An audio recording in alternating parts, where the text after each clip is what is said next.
You know that feeling, right? When the skies just light up with these brilliant colors and loud bangs to mark our biggest celebrations? But behind that incredible display, there's often a much darker story. Today, we're going to pull back the curtain on that hidden cost. It seems like a pretty simple question, but the answer, well, it's not a few cents or a couple of dollars.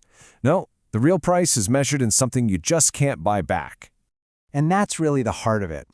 The research we've looked at is just packed with these heartbreaking stories of how a single split-second decision, a moment of fun, turns into a lifetime of pain and regret.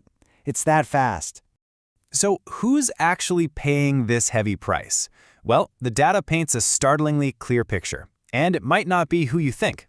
Let's take a look at the profile of who gets hurt the most. Get this. Across multiple studies, the data is incredibly consistent.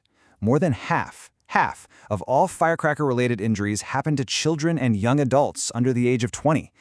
We're not talking about pyrotechnics experts here, we're talking about kids. And if we slice that data another way, by gender, the pattern gets even starker. It is overwhelmingly boys and young men. In some of the studies we looked at, they account for as many as 85% of all victims. Okay, and this is so important because it busts a huge myth. You probably think, hey, as long as I'm not the one lighting it, I'm safe, right? Wrong. The research is absolutely clear on this. A huge number of these severe injuries happen to passive bystanders, people just watching, thinking they're a safe distance away. You don't have to touch a firecracker for it to change your life forever. So when these things go wrong, the damage is incredibly specific and, honestly, often catastrophic. Let's dig into the anatomy of these blast injuries and see which parts of the body are most at risk. This table really lays it all out, and it's pretty grim. Look at the eyes. We're talking about injuries where the eyeball literally ruptures or the cornea tears, leading directly to permanent vision loss or even total blindness. And then the hands. Think severe burns, blast injuries.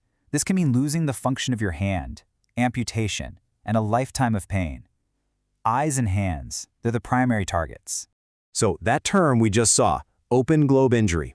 Let's be really clear about what that is, because it's important. This isn't just a scratch on your eye. It is a full-on rupture of the eyeball itself. It's a true, full-blown medical emergency.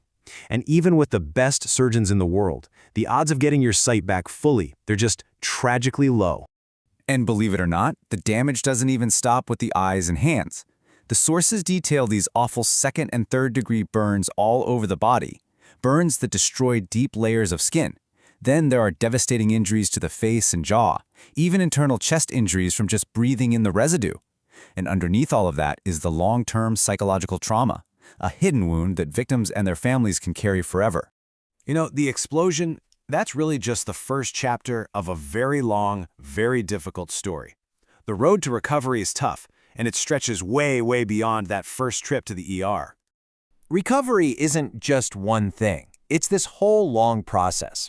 After those initial emergency surgeries, victims can face years of rehabilitation, countless hours of physical therapy, and just learning how to live again, often with a permanent disability. This quote, this really hits home, doesn't it? It puts a human face on all this data.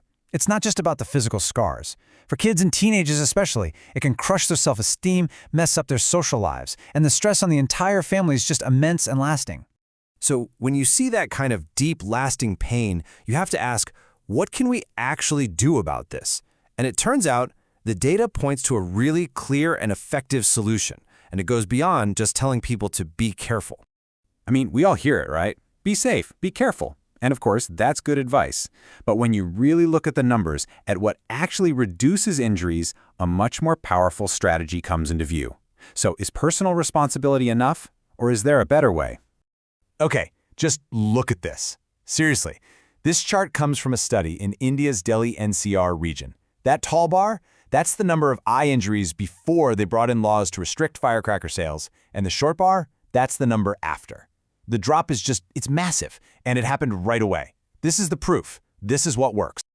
So the takeaway here is that you really need to attack this problem from all sides. You need strong regulations on sales and use, widespread public education campaigns so everyone understands the real dangers, advocating for safer ways to celebrate, like community light shows or professional displays, and, this is key, strict enforcement of the rules. All the sources point to these pathways as the most effective. When you boil it all down, this is the bottom line. While doctors can perform incredible surgeries and therapists can help people adapt, the single most effective way to treat a firecracker injury is to prevent it from ever happening in the first place. So we've seen who gets hurt the most, our kids. And we've seen that just telling people to be careful isn't enough. So this leaves us with a really big question. It's not just about what you or I will do. It's about our collective responsibility. What are we as a society going to do to make sure a moment of celebration doesn't end up costing a child their entire future?